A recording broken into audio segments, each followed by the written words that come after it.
Kedua, kita lihat partai yang lolos PT. Nah, ini yang mungkin bisa ditunggu-tunggu juga, partai mana yang lolos PT. Lolos PT dalam aturan undang-undang kita adalah partai yang memperoleh dukungan nasional minimal 4%. Ya.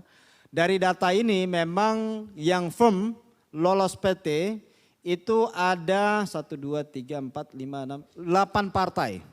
Jadi 8 partai yang lolos PT versi quick count ya, karena angkanya di atas 4%. Ya, yaitu PDIP 16,82, Partai Golkar, Partai Gerindra, PKB, Nasdem, PKS, Demokrat, dan PAN. Jadi sama dengan pemilu 2019 minus P3. Ya. Jadi ini 8 partai yang dari hasil quick count kita lolos PT karena dukungannya di atas 4% dan kita anggap aman. Ya. Ini yang kedua. Yang ketiga, satu lagi partai yang kita kategori masih abu-abu. Ya. Secara quick count, secara objektif, secara ilmiah tidak bisa kita katakan bahwa partai ini lolos atau partai ini tidak lolos. Ya, karena angka quick count P3 itu di angka 3,88%. Jadi hanya kurang 0,2% menuju 4%. Karena quick count kita marginnya plus minus 1%, maka secara ilmiah ya kami tidak bisa secara firm menempatkan partai ini apakah lolos atau tidak lolos ya. Jadi ada satu partai lagi yang punya potensi lolos ya. Nanti kita menunggu hasil KPU karena angka hasil quick count-nya P3 di angka 3,88%.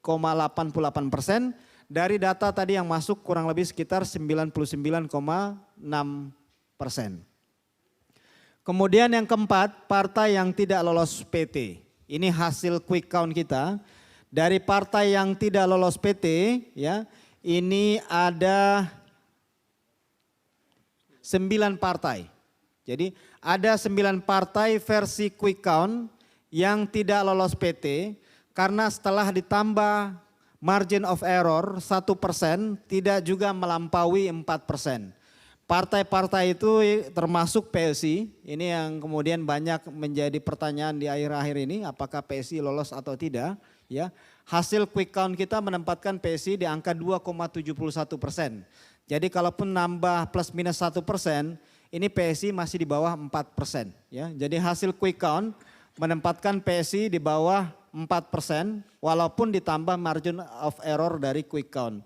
Kemudian Perindo, ini juga mengulang pemilu sebelumnya tidak lolos PT 1,38, Gelora, Hanura, Partai Buruh, Partai Garuda, PBB, PKN, dan Partai Umat. Jadi ini gabungan semua partai baru plus partai yang pernah ikut pemilu sebelumnya, itu rata-rata semuanya tidak lolos PT. Ya.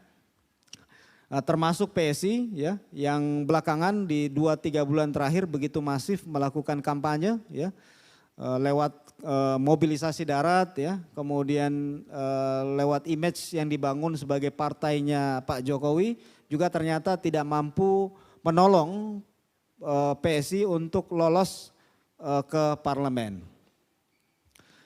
Kemudian kita lihat perbandingan datanya dibanding 2019, hasil quick count kita dengan 2019 ya. Kalau kita lihat dari data perbandingan 2019 dengan data hasil quick count kita, ini menunjukkan PDIP dengan angka quick count 16,82% menjadi juara, namun suaranya turun dibanding 2019. Ya. 2019 PDIP di angka 19,33%, saat ini hasil quick count kita menunjukkan angka 16,82%. Jadi tren turun ya dibanding 2019 perolehan suaranya.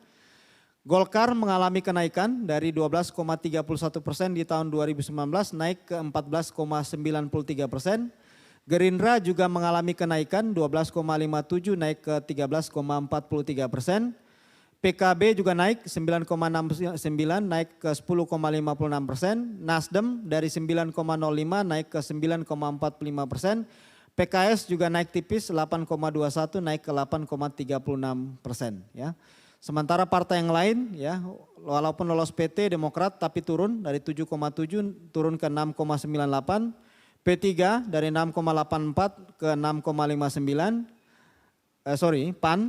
Kemudian P3 dari 4,52 sekarang di angka 3,88 ya, nyaris ini P3. Tapi kita belum tahu, kita nunggu hasilnya apakah lolos atau tidak PT.